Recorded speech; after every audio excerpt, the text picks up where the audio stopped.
अब की बार मैं लेकर आया हूँ अध्याय नंबर 3 परमाणु एवं अणु। तो इसके भी कुछ महत्वपूर्ण प्रश्न जो कि परीक्षा की दृष्टि से अति महत्वपूर्ण है उनके बारे में बात कर लेते हैं। तो जैसा कि मैंने पिछले 2 वीडियोज़ में आप लोगों को उत्तर सहित कुछ महत्वपूर्ण प्रश्न समझाए थे, वैसा ही इस वीडियो में भी हम करने वाले हैं। तो चलिए प्रारंभ करते हैं। मैंने आपको 1 से लेकर 9 तक प्रश्न जो हैं बता दिए हैं पहले और दूसरे चैप्टर्स के। अब इसमें हम प्रश्न नंबर 10 से प्रारंभ कर रहे हैं। तो देखिएगा, पहला प्रश्न है परमाणु द्रव्यमान इकाई को परिभाषित कीजिए। बड़ा ही सरल सा प्रश्न है और उत्तर भी उतना ही सरल है इसका। तो किसी तत्व के सापेक्षिक परमाणु द्रव्यमान को उसके परमाणुओं के औसत द्रव्यमान का कार्बन 12 परमाणु द्रव्यमान के 1/12वें भाग के अनुपात को परमाणु द्रव्यमान इकाई कहते हैं। अब देखिएगा, परिभाषा पढ़ने में थोड़ी सी टफ लग रही है, लेकिन इसको ज़रा समझिएगा। यहाँ पर होता क्या है कि हमें अगर किसी तत्व के परमाणु का द्रव्यमान ज्ञात करना है तो हम यहाँ पर कार्बन को एक मानक इकाई मानकर चलते हैं। कैसे? अब देखिएगा, जैसे कि हम दुकान जाते हैं, दुकान में बोलते हैं 1 किलो शक्कर दे दीजिए, ठीक है। अब वो दुकान वाला क्या करता है कि वो 1 किलो शक्कर कैसे देगा, तो वो 1 किलो का बाँट रखेगा और उसके माप की शक्कर जो है हमें माप कर दे देगा। सेम यहाँ पर भी है। ये जो कार्बन 12 जो है ये एक पैमाना है। इस पैमाने के बेस पर, इस पैमाने के आधार पर हम अन्य तत्वों के परमाणुओं का द्रव्यमान ज्ञात करते हैं, ठीक है ना। अब समझ गए होंगे आप। तो एक बार फिर से परिभाषा देखें। किसी तत्व के सापेक्षिक, जहाँ सापेक्षिक वर्ड आ जाता है उसका मतलब होता है तुलना की जा रही है ना। किसके सापेक्ष मतलब तुलना की जा रही है कि सापेक्षिक परमाणु द्रव्यमान को उसके परमाणुओं के औसत द्रव्यमान का, मतलब जो भी परमाणु है किसी तत्व के, उनके औसत द्रव्यमान का हम किससे तुलना कर रहे हैं या किससे अनुपात निकाल रहे हैं। कार्बन 12 परमाणु द्रव्यमान के 1/12वें भाग के अनुपात को परमाणु द्रव्यमान इकाई कहते हैं, ठीक है। तो समझ गए होंगे आप, जैसा कि मैंने आपको समझाया। अब आते हैं अगले प्रश्न में। निम्न के रासायनिक सूत्र लिखिए। हमें प्रश्न जो दिया गया है इसमें हमें कुछ रासायनिक सूत्र नाम लिखे हुए हैं, उनके हमें रासायनिक सूत्र लिखने हैं।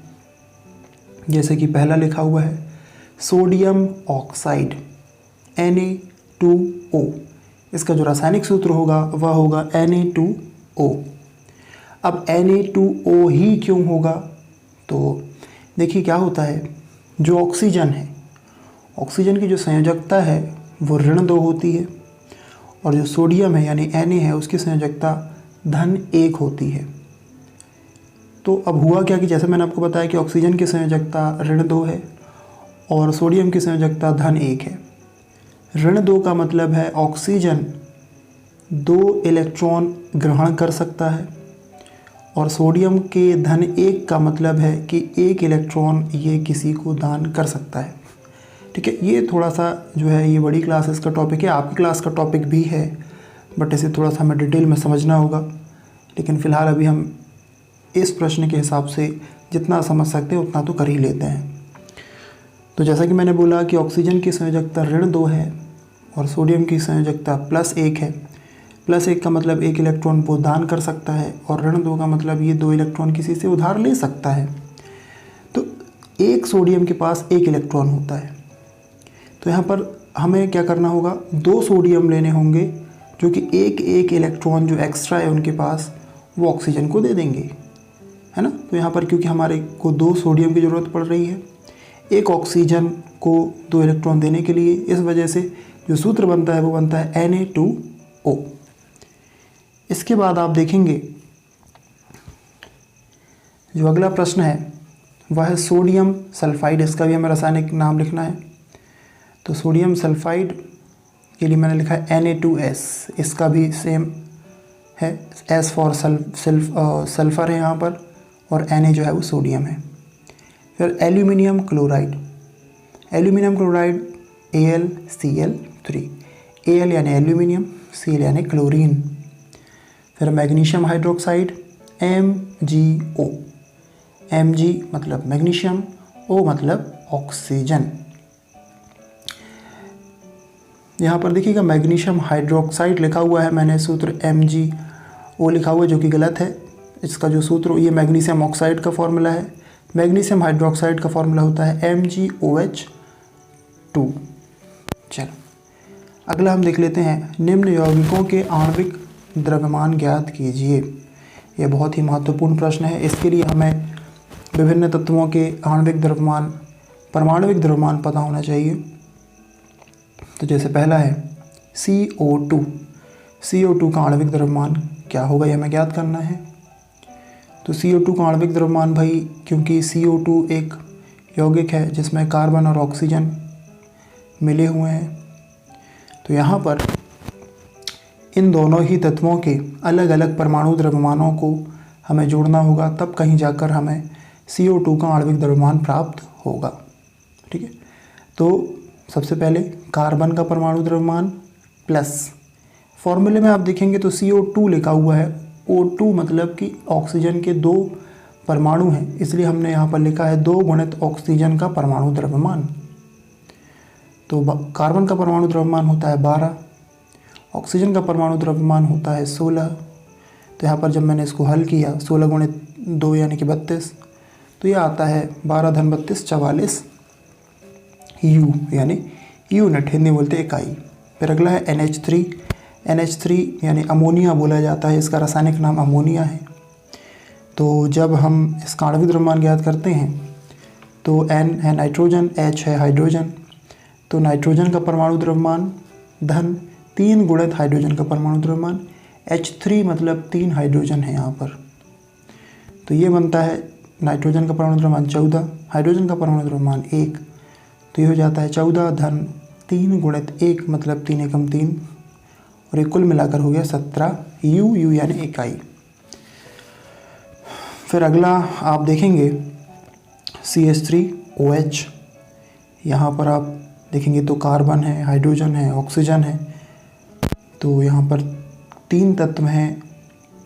तो सबसे पहले हम लेते हैं कार्बन का परमाणु द्रव्यमान, फिर H3 है यानी 3 गुणित हाइड्रोजन का परमाणु द्रव्यमान, फिर आप देखेंगे सूत्र में O है तो O का परमाणु द्रव्यमान, फिर लास्ट में एक बार फिर से H है तो H का परमाणु द्रव्यमान। हमने सारे सबके ही परमाणु द्रव्यमान लिख लिए, और लास्ट में जब हमने सॉल्व किया तो ये आता है 32 U मतलब इकाई। फिर है HNO3 का मतलब है नाइट्रिक अम्ल, जिसमें हाइड्रोजन है, नाइट्रोजन है और ऑक्सीजन है। तो यहाँ पर देखिएगा हाइड्रोजन का परमाणु द्रव्यमान 1 है, नाइट्रोजन का परमाणु द्रव्यमान 14 है और ऑक्सीजन का परमाणु द्रव्यमान 16 है। तो जब मैंने इनके परमाणु द्रव्यमानों का मान रखा और हल किया तो यहाँ पर 63 इकाई जो है हमें आणविक द्रव्यमान देखने को मिलता है HNO3 यानी नाइट्रिक। अगला प्रश्न आप देखेंगे, प्रश्न नंबर 13 है जो हमारी सीरीज चल रही है उसका, बहुपरमाणुक आयन क्या होते हैं, उदाहरण दीजिए। और छोटा सा उत्तर है, थोड़ा समझते हैं। परमाणुओं के समूह जिन पर नेट आवेश विद्यमान हो। अब ये नेट क्या होता है, तो देखिए जब भी कोई यौगिक बनता है ना, यौगिक की बात कर रहे हैं यहाँ पर, उन्होंने हालांकि यौगिक शब्द का यूज़ नहीं किया है, बट आप जरा इसको समझे। यौगिक बनता है, जैसे अभी हम बात करें, जैसे यहाँ पर हमने उदाहरण लिया NaCl, ये एक यौगिक है जिसमें सोडियम और क्लोरीन मिले हुए हैं। तो इनका जुड़ना इस बात पर निर्भर करता है कि एक दूसरे के आवेशों को संतुलित करते हों। जैसे यहाँ पर Na है तो Na जो है ये धन आवेश रखता है, क्लोरीन जो है ये ऋण आवेश रखता है। तो धन और ऋण बराबर होकर शून्य हो जाते हैं, जिसको यहाँ कहा जाता है नेट। ठीक है, तो इस चीज़ को यहाँ पर नेट आवेश कहा गया है। परमाणुओं के समूह जिन पर नेट आवेश विद्यमान हो उसे परमाणुक आयन कहते हैं, बहुपरमाणुक आयन कहते हैं। ठीक है, तो जहाँ पर दोनों ही आयन उपस्थित होते हैं और दोनों का ही आवेश नेट विद्यमान होता है, मतलब शून्य होता है, उसे हम कहते हैं बहुपरमाणु का आयन, और इसका उदाहरण है NaCl, सोडियम क्लोराइड। फिर अंतिम प्रश्न है इस पाठ का, 16 ग्राम ठोस सल्फर में सल्फर यानी कि S8 के अणुओं की संख्या का परिकलन कीजिए। जो सल्फर है, सल्फर के 8 परमाणु जब आपस में मिलते हैं तब उसका एक अणु बनता है, इसलिए यहाँ पर S8 लिखा हुआ है। चलिए अब भाई सल्फर का हमें द्रव्यमान कितना दिया हुआ है प्रश्न में, 16 ग्राम, और सल्फर का आणविक द्रव्यमान होता है यहाँ पर 256 लिया हुआ है। लेकिन 256 कैसे, हमको क्या प्रश्न में दिया हुआ है, S8। सल्फर का आप आणविक द्रव्यमान देखेंगे, परमाणविक द्रव्यमान आप देखेंगे तो वह होता है 32, लेकिन क्योंकि यहाँ पर 8 परमाणु हैं, तो 8 परमाणु हैं तो एक परमाणु का द्रव्यमान अगर 32 है तो 8 से गुणा करने पर ही हो जाता है 256 ग्राम। तो सल्फर यानी कि सल्फर अणु S8 का आणविक द्रव्यमान होगा 256, जिससे क्या कि हमको प्रश्न में पूछा हुआ है। अब हमें यहाँ पर अणुओं की संख्या का परिकलन करना है कि कितने अणु हैं, तो अणु या कण भी बोल सकते थे यहाँ पर। तो अणुओं की संख्या बराबर दिया गया द्रव्यमान जो कि प्रश्न में दिया है 16 ग्राम बटे आणविक द्रव्यमान 256 जो कि हमने अभी निकाला, गुणित एवोगैड्रो संख्या। अब ये एवोगैड्रो संख्या क्या है, तो यह एवोगैड्रो संख्या एक नियत मान है किसी भी तत्व के एक अणु में उपस्थित कणों की संख्या, जिसे हम बोल सकते हैं, जिसे N0 से दर्शाया जाता है, जो कि आप देख रहे होंगे सूत्र एक लिखा हुआ है, कैपिटल N बराबर small m upon capital M into capital N0। तो एक सूत्र है जिसको कि हमने हिंदी में भी लिखा हुआ है, अणुओं की संख्या बराबर दिया गया द्रव्यमान बटे आणविक द्रव्यमान गुणित एवोगैड्रो संख्या। तो यहाँ पर ये जो एवोगैड्रो संख्या है यह है 6.022 गुणित 10⁻23। अब जब हम यहाँ पर मान रखते हैं और जब इनको हल करते हैं तो हल करने पर आप देखेंगे जो मान निकल कर आता है n बराबर 3.76 गुणित 10⁻22। मतलब कि सल्फर का जो अणु है उसमें कुल अणुओं की संख्या है कुल कणों की संख्या है 3.76 गुणित 10⁻22। तो इस वीडियो में फ़िलहाल इतना ही।